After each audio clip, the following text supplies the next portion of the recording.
What the censored is up, y'all? It's your boy, the one true rockstar, and this is a video that you're watching right now. And if you're watching this video, that means that you've almost reached the end of my channel. So if you've done that, make sure to give yourself a pat on the back, or a round of applause, or something else like that. I don't know.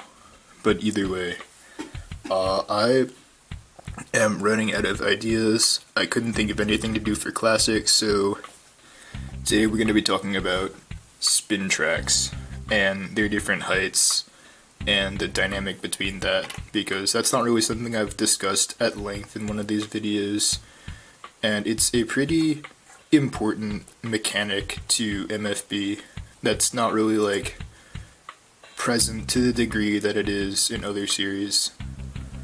So there's 3 or maybe 4 different height classes of spin tracks, and the first height are going to be the super short ones, which were originally only 100 and 105, but then later 85 and 90 were also added, and this also includes things like W105, LW105, and DF105, just basically as an intro to what the numbers and letters mean. The letter means whatever gimmick is like attached to the spin track, and the number represents the number of millimeters tall it is multiplied by 10, I think. So something that's 100 would be 10 millimeters tall, just for future reference. And these are the shortest spin tracks. They don't really have much room for gimmicks. What they do is they just make the combo super short and lower its center of gravity, which makes it more difficult to destabilize, as it's harder to knock off balance due to its low center of gravity, and that makes them good for stamina, and also due to their low center of gravity it will make them good at precession as well and opposite spin. So these tended to be like the most powerful and most common spin tracks you would see in the early days of MFB, and they're still fairly popular and limited just because that they do have a lot of strengths, not a ton of drawbacks. They're also very good for attack and defense combos as well, just because they help attackers get under their opponents, and it makes it more difficult for attackers to get under a short defender. So overall, these are a pretty good height to use for a lot of different combos. And up next we kind of have just the mid-height spin tracks, which are CH120, 125, 130, and 135. You don't really see 135 used for anything really, or just normal 130.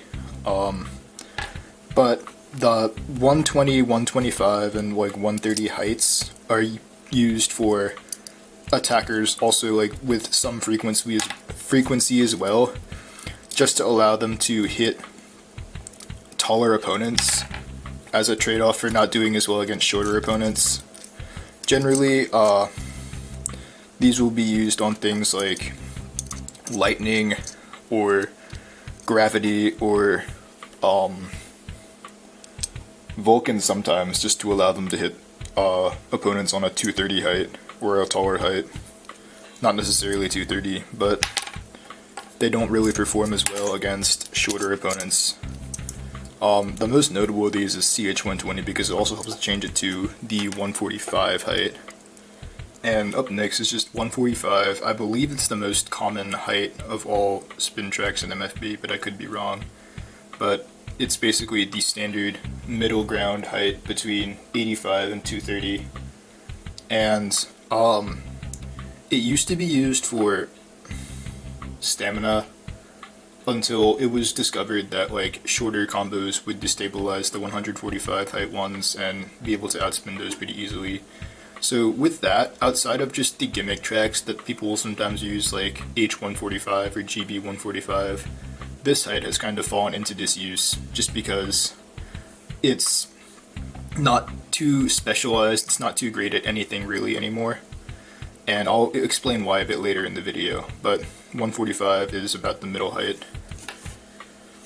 And after that comes 160 and 165, which is probably the least represented height. And actually I'll probably throw bearing drive in there as well, because that's just a fairly common piece that happens to be about the same height as these.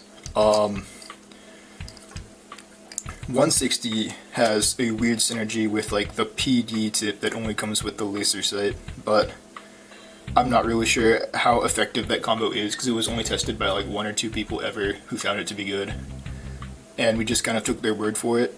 We don't know, we can't say for sure aside from them whether it's actually that good. But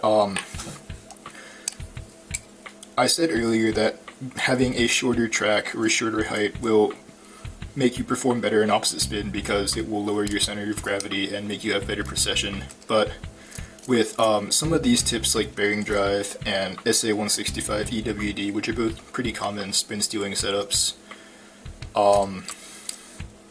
you can possibly just outspin them due to the nature of the free spinning parts despite the height disadvantage. And that's the main reason that these heights are used, because otherwise they suffer kind of the same issues that 145 does, in that they are an awkward height where they get destabilized by shorter tracks and aren't able to destabilize taller tracks very well. And then up next are the tall spin tracks, which are TH170, which can also change to 195 and 220, SR200, and 230, which this is the tallest track at 23 millimeters tall. And basically, these parts are the reason that you don't see the super short 85 and 90 combos dominating the entire game, is because these are oftentimes just too tall and too smooth for shorter opponents to make good contact with. And hold on, let me like take a second to think about how I'm going to explain this. Okay, so due to the diameter of the average metal wheel compared to a 230 track or a TH170 or SR200 track, when it comes into contact, the amount of spin lost from the metal wheel, because it is farther out, will be greater than the one lost by the track, because it's closer to the center. I'm forgetting like the actual like definition for that, but like the center, and that will make it lose less spin because of that. Considering these are in same spin, I'll go over opposite spin later, but that's why these are just able to grind out the taller or the shorter combos and outspin them without much difficulty. There's actually a combo that you see quite a bit in either tournaments or like my videos of them, which is Flame 230 CS, or just any kind of like tall tip with a bunch of stamina, and it uses just Flame's raised shape and then the tall tip and the tall track to do just that, avoid any really hard hits from shorter opponents and just outspin them by wearing down their stamina. And that's what these tracks tend to be good at. They're not as like defensively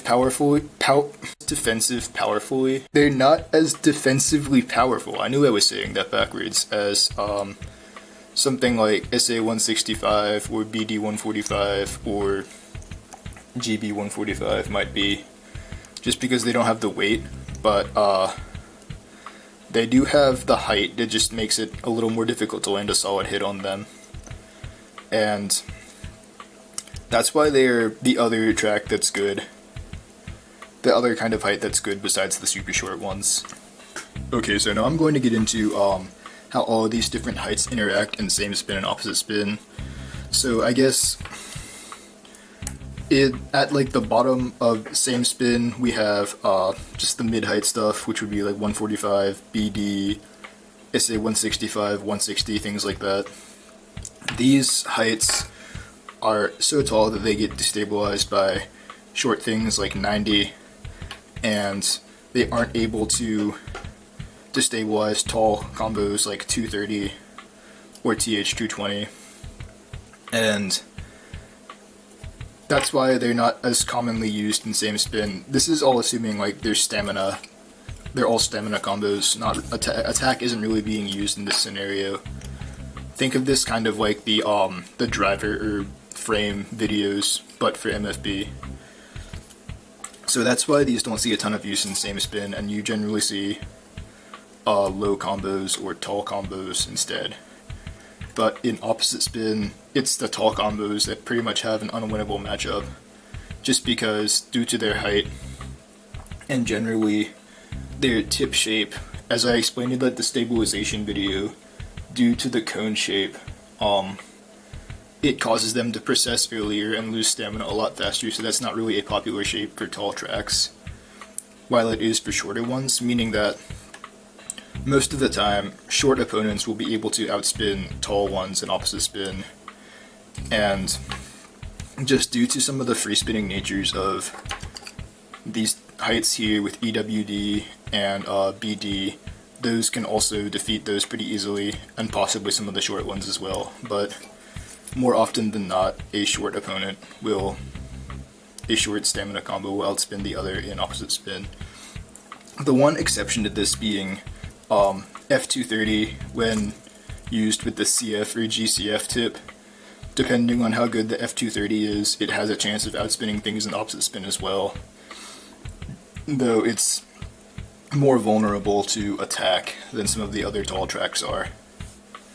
So yeah, that is about it for this video. If you want to know more about the different, I guess, setups you can use for opposite spin, check out this spin stealing video I made probably over 4 years ago by now. It's got really bad production, but pretty much none of the information in it has changed because MFB has been over for 6 years now? I don't know, but yeah. And also, that about does it for my channel as well. In a week, the last video for the foreseeable future will be published, and that'll be it. But yeah, I hope you found like my videos informative. When I first started to make the channel back in I think late 2015, early 16, I had the idea. I actually was inspired by Leo Burst, and I wanted to make a channel that like was competitive based and gave people advice on different combos and different strategies about the game. And that's kind of what it's become. It's also evolved into having the tournament footage as well, because that's really something that this game lacks that a lot of other games do have. So if you enjoyed watching that, or if you've learned anything from these videos, just thank you for tuning in all this time. But this is the end for now. Pro Eagle out.